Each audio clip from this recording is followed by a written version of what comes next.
Hello, I'm here today again with Jonathan Arnott to discuss Britain beyond Brexit.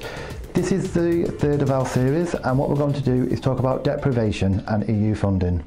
Jonathan, I do believe that a lot of areas received lots of funding from the EU. Obviously, a lot of people say that it's British taxpayers' money being recycled. What's your opinion on that?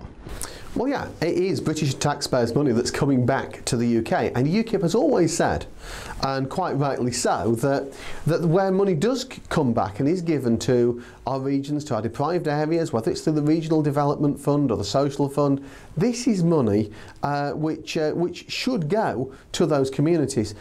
But I think one thing that you find is that we're always then on the defensive. We're saying, oh, well, we will fund the deprived areas, and then other parties say, oh, no, you won't. And it becomes some sort of almost pantomime, really, where they accuse us of not really meaning it. And I'm sure we do really mean it. But actually, I think it gives you a much better chance to be imaginative, because at the moment, we're sort of saying, well, you know, all of this EU funding, which isn't really helping. I mean, our deprived areas today, they're still the same areas that were deprived 40, 50 years ago. So it's not really transformed them. I say, let's look for a radical new way of transforming them. I say, let's put ourselves in a position where business will regenerate those deprived areas for us.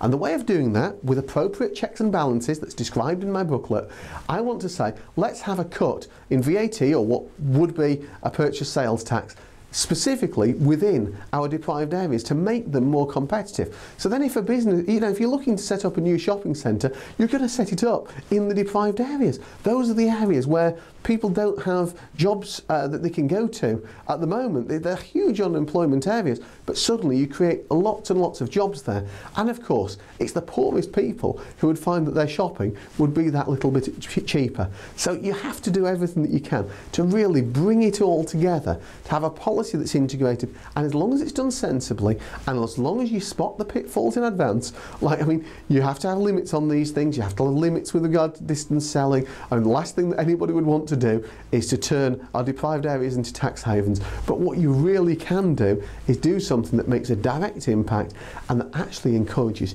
huge growth and huge job growth in those areas, and that's what I want to do. Is there anything that you can actually say today that which will reassure people who live in these areas that what you're saying is true, rather than just promising stuff that's not going to happen?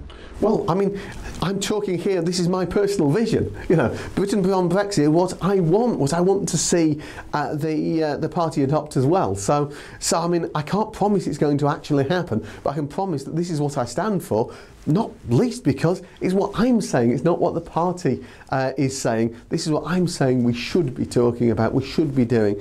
And you know what? It's a policy which actually would immediately cut the shopping bill of everybody living in those areas. You know, what's not to like? Thank you very much.